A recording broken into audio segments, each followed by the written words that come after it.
Halo semuanya, di video kali ini kami dari kelompok 7 akan menjelaskan mengenai bahan polimer, karet, bahan tambahan, dan penggunaannya di kehidupan sehari-hari.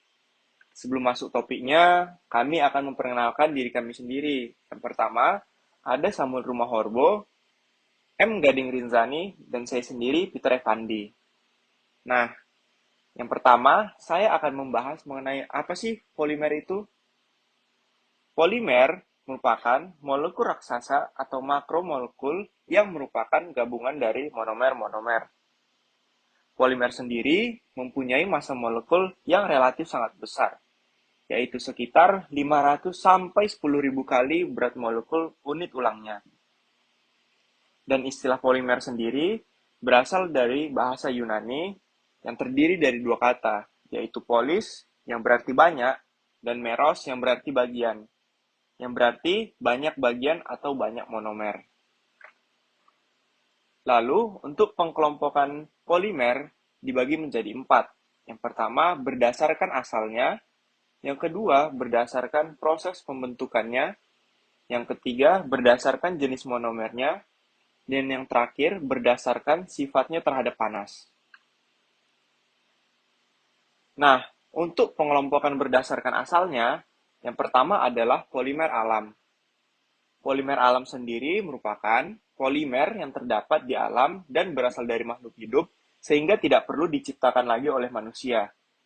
Contoh polimernya itu adalah pati atau amilum, selulosa, protein, asam nukleat, dan karet alam.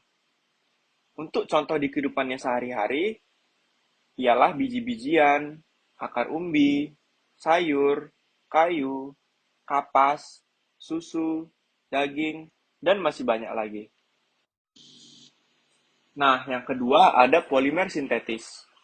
Berbeda dengan polimer alami yang sudah tercipta dari alam, polimer sintetis ini tidak terdapat di alam dan harus dibuat oleh manusia.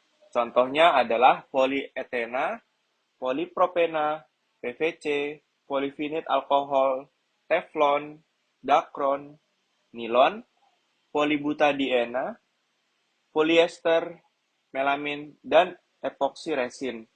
Nah, contohnya sendiri yang sering kita temui di kehidupan sehari-hari yaitu ada kantong, kabel plastik, tali, karung, botol plastik, pipa paralon, ban mobil, dan masih banyak lagi. Selanjutnya akan dijelaskan oleh saya Samuel Rumorbo. Pengelompokan polimer selanjutnya dikelompokkan berdasarkan proses pembentukannya, yaitu polimer adisi dan polimer kondensasi. Polimer adisi ialah reaksi pembentukan polimer dari monomer-monomer yang berikatan rangkap. Pada reaksi ini, monomer membuka ikatan rangkapnya, lalu berikatan dengan monomer lainnya. Misal contohnya ialah pembentukan polipropena dari propena. Untuk contoh polimer lainnya, seperti yang kita lihat pada tabel, ada polietilena yang biasa digunakan pada tas plastik, atau misalnya polivinil dienklorida yang biasa kita gunakan pada plastik wrap, maupun teflon yang biasa kita gunakan pada pelapisan alat masak agar tidak lengket. Sedangkan polimer kondensasi terjadi ketika dua atau lebih monomer sejenis atau berbeda jenis bergabung membentuk molekul besar disertai dengan pelepasan molekul kecil. Misalnya pada pembentukan backlit dari fenol dan metanol.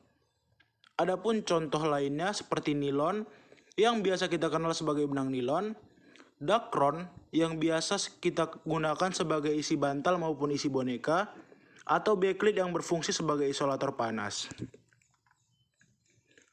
Pengelompokan selanjutnya adalah pengelompokan berdasarkan jenis monomernya, yang dibagi atas homopolimer dan copolimer. Apa itu homopolimer? Homopolimer dibentuk dari monomer tunggal yang hanya mengandung satu unit berulang. Homopolimer biasanya dibentuk melalui teknik polimerisasi yang disebut polimerisasi adisi. Unit yang berulang terkurung di dalam rak yang merepresentasi struktur kimiawi dari homopolimer. Contohnya, jika A diambil dari unit berulang dari homopolimer tertentu, struktur homopolimer bisa direpresentasikan dengan AAAN, seperti yang tertera pada layar. Biasanya, penamaan homopolimer ini Diawali dengan kata poli, lalu diikuti dengan nama kimiawi dari unit yang berulang. Misal contohnya unit vinyl klorida membentuk polimer bernama polivinyl klorida atau PVC. Beberapa contoh homopolimer lainnya itu termasuk polietilena, polipropilena, polistirena, dan politetrafluoretana atau teflon. Selanjutnya ada kopolimer. Apa itu kopolimer? Kopolimer adalah polimer yang dibentuk dengan lebih dari satu monomer. Kebanyakan kopolimer dibentuk melalui proses polimerisasi kondensasi. Kopolimer dibagi menjadi beberapa kelas: kopolimer blok, kopolimer bergantian, kopolimer graf, dan kopolimer statistikal. Struktur atas kelas tersebut bisa dijelaskan secara sederhana menggunakan dua tipe unit berulang semu A dan B. Maka dari itu, contoh bentuk struktur kopolimer membentuk ABB, AB, AB, ABB, seperti pada layar. Adapun contohnya yaitu nilon, dacron, serta backlit. Selanjutnya ada pembagian berdasarkan sifatnya terhadap panas. Yang itu ada termoset dan termoplas. Polimer termoplas merupakan polimer yang tidak tahan terhadap pemanasan atau bisa dibilang mudah meleleh jika dipanaskan. Dan polimer termoplas juga dapat direcycle atau bisa didaur ulang. Contoh polimer termoplas sendiri adalah polietilen, PVC, polipropilen, dan polistirena. Yang kedua adalah polimer termoset. Polimer termoset sifatnya tahan terhadap pemanasan, tidak melunak jika dipanaskan, dan tidak dapat didaur ulang. Polimer ini sendiri terdiri dari molekul rantai lurus dengan ikatan yang kuat dan tersesama. Contoh dari polimer termoset adalah backlit atau fenol formaldehida, urea formaldehida, dan melamin formaldehida. Selanjutnya kita akan membahas tentang contoh-contoh dari polimer. Seperti yang sudah kita lihat tadi, ada plastik PET, lalu ada benang wol, lalu juga ada polivinyl klorida atau PVC, dan ada yang paling sering kita lihat adalah karet sintetik. Lalu kita akan membahas tentang dampak dan bahaya polimer. Pada kehidupan sehari-hari, polimer cukup membantu kehidupan manusia, tetapi plastik pun menimbulkan dampak negatif terhadap kesehatan dan lingkungan. Contoh dampaknya itu penumpukan sampah dan penguraian sampah plastik itu sangat sulit.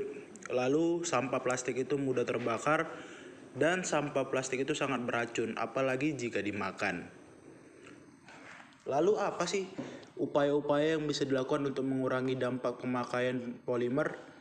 Upaya-upayanya seperti mengurangi pemakaian polimer plastik, tidak membuang plastik di sembarang tempat, mencari alternatif lain atau alat-alat yang mudah didegradasi, dan mengumpulkan plastik-plastik bekas untuk didaur ulang atau recycling. Sekian materi dari kami. Terima kasih dan sampai jumpa lagi.